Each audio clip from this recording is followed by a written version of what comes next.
Less than an hour ago, we were here, and about 5 plainclothes investigators, we don't know if they're local, state, federal, they were inside, and we saw a lot of activity inside the home, and the home was lit up. So we were able to peek in some of the windows, but we saw those men inside the home in the 2 particular rooms where the murders took place. We did not see them leaving with any materials. I asked them a couple of times, why are they back? They did not answer me. They pulled away in 2 vehicles. One had a Washington state plate, the other had an Idaho plate.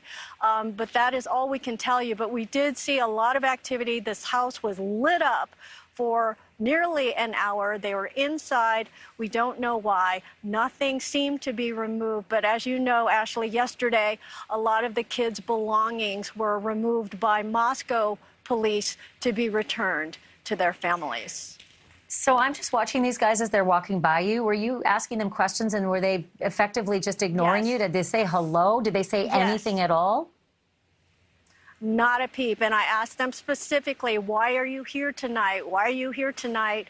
They did not acknowledge me. So certainly they were on a mission, and they left without saying a word. So, Nancy, I just want to point out the video that we're seeing right now. Let's blow this up full, because, and let's replay that if we can, too.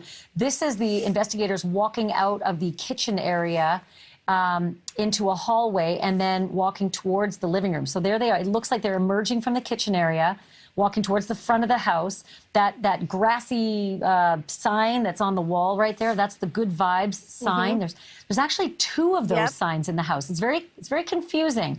There's a Good Vibes sign that was lit up in Kaylee Gonsalves's room, and there's also that same grassy Good Vibes sign right down there that faces the front in the living room. So they're walking out of the kitchen area and walking towards the front of the house in the living room on the 2nd floor there. But that's the first time, Nancy, that we've actually been able to see them at work inside the house. Right. And looking inside, we did see, you know, so many signs of a typical college life. You know, the items that we saw, red Solo cups. We saw a beer bottle. And there you see the window with the shades drawn, but you see the shadows of them working in that room. But yeah, they were inside.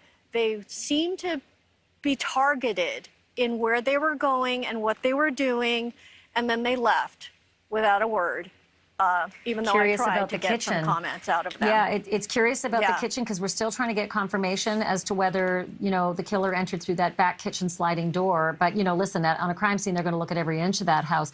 I am interested when you said that there was a Washington plate, because the very first thing I thought of when I saw those guys is they don't look local necessarily. And I don't say that because they don't look like they're from Idaho. It just looks like they're moving in a particularly specific way. Yeah. And this late in the game, it just screams FBI to me, and maybe an FBI field office that's partially from Washington, maybe an FBI field office from the Idaho area. But did you ask if they were from FBI or what jurisdiction? And they just said, you know, nothing to see here? Yeah, they would not. They would give me nothing. And I did call Moscow police. No answer, no response. So no explanation for any of this. But they were clearly inside on a mission.